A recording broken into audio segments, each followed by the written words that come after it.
Hari ini harusnya kita sudah akan memulai pelajaran pertama kita tentang bagaimana caranya kita membuka toko online kita di marketplace. Namun dalam materinya, ketika saya mengumpulkan beberapa data, ada hal menarik yang perlu kita sampaikan untuk kita bahas dulu di video ini, yaitu sebelum masuk dalam pembahasan awal bagaimana cara membuka toko online di marketplace, ada baiknya untuk kita pahami dulu karakteristik dan keunggulan masing-masing marketplace yang ada di Indonesia, serta kita cari tahu siapa raja marketplace yang ada di Indonesia.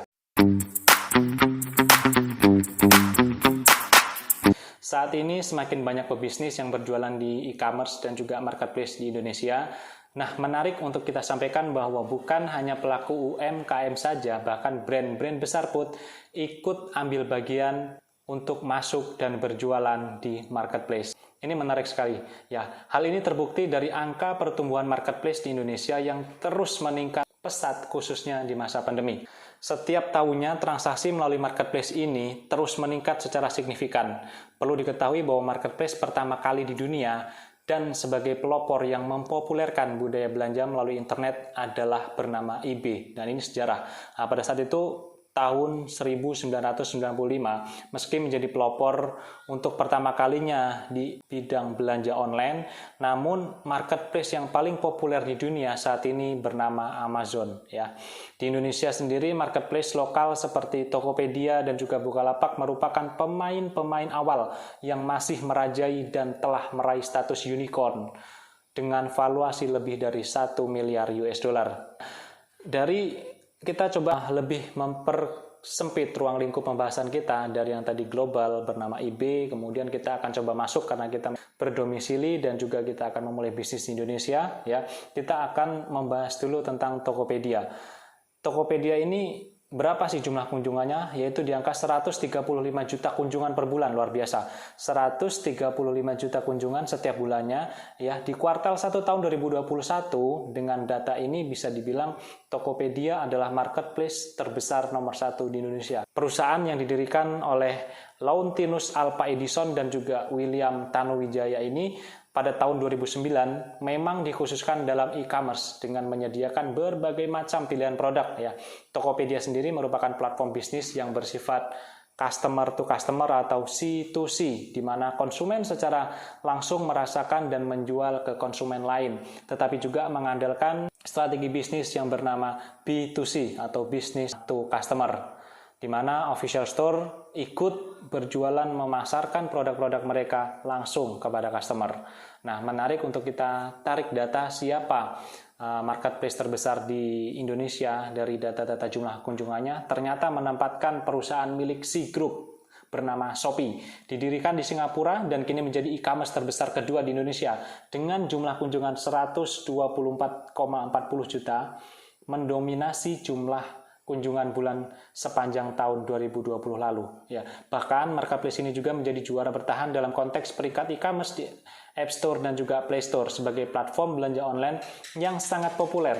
Shopee memiliki kurang lebih 10.000 karyawan. Dengan angka 10.000 karyawan ini tentu menjadikan Shopee adalah perusahaan e-commerce dengan jumlah karyawan terbesar di Indonesia. Meskipun saat ini sedang kita dengar banyak isu bahwa di Shopee sedang ada isu PHK massal, ya, tentu kita harapkan ini juga tidak benar. Nah, lalu siapa e-commerce nomor 3 yang layak kita coba cari tahu dengan jumlah kunjungan terbesar? Yaitu Bukalapak. Dengan 34 juta pengunjung per bulan, mengandalkan pengalaman belanja yang baik bagi para customernya, Bukalapak menyediakan berbagai macam produk, jaminan finansial yang diberikan kepada nasabahnya, ya, serta kualitas situs dan kendala layanan yang serta pengirimannya membuat pengguna tetap setia terhadap platform ini. Kalau kita lihat di situsnya, Bukalapak ini lebih banyak didominasi oleh mereka yang berjualan biasanya untuk otomotif, ya.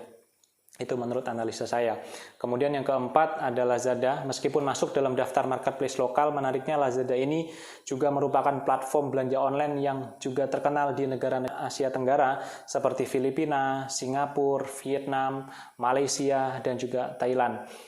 Didirikan oleh perusahaan besar China bernama Rocket Internet pada tahun 2011 lalu. Lazada telah diambil alih oleh platform belanja online raksasa Alibaba pada tahun 2016, di mana operasional situs e-commerce di Asia Tenggara hanya dikendalikan sepenuhnya oleh Alibaba, walaupun bukan paling terkenal dibandingkan dengan dua pesaingnya yang tadi kita bahas. Ada Tokopedia dengan 135 juta pengunjung dan juga Shopee dengan 124 pengunjung.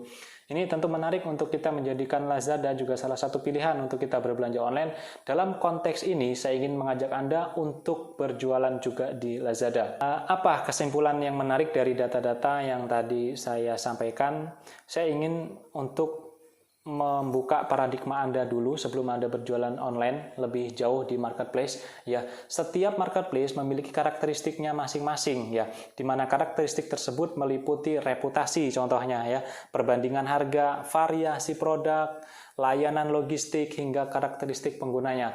Saya sebut misal contoh begini, kalau kita ingin berjualan kosmetik, kemudian fashion, industri fashion, terutama fashion muslim, biasanya lebih sering orang-orang mengarahkannya ke Shopee. Nah, itu yang saya maksud dengan karakteristik, itu berkaitan dengan apa produk yang ingin kita jual nantinya. Sebelum lebih jauh membahas ke sana, nah karakteristik tersebut secara tidak langsung menunjukkan bahwa setiap marketplace memiliki keunggulan dan juga target penggunanya masing-masing. Jadi kita tidak bisa mengcompare mereka hanya dari data pengunjungnya, ya, masing-masing karakteristiknya. Saya pernah mendengar istilah pada saat saya memulai bisnis online ini, jadilah yang nomor satu. Namun ketika Anda tidak bisa menjadi yang nomor satu, maka berbesar hatilah untuk menjadi yang nomor dua. Karena ketika kita menjadi yang nomor dua ini, kita akan terus bersaing, kita bersinergi, kita terus berevaluasi, ya, dengan mengembangkan ide-ide tertentu, sehingga yang nomor dua ini bisa ada kemungkinan untuk kita menyalip menjadi yang nomor satu.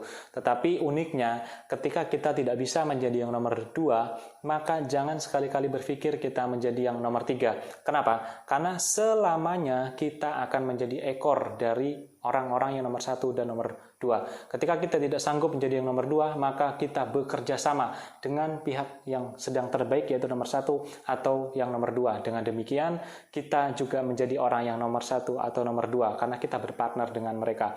Nah, di video berikutnya kita sudah akan memulai bagaimana caranya berjualan di online shop dengan cara membuka toko. Mungkin saya akan pertimbangkan terlebih dahulu, yaitu untuk yang nomor 1 dan juga nomor 2 ada Tokopedia dengan 135 juta kunjungan dan juga Shopee dengan 124,40 juta pengunjung. Terima kasih.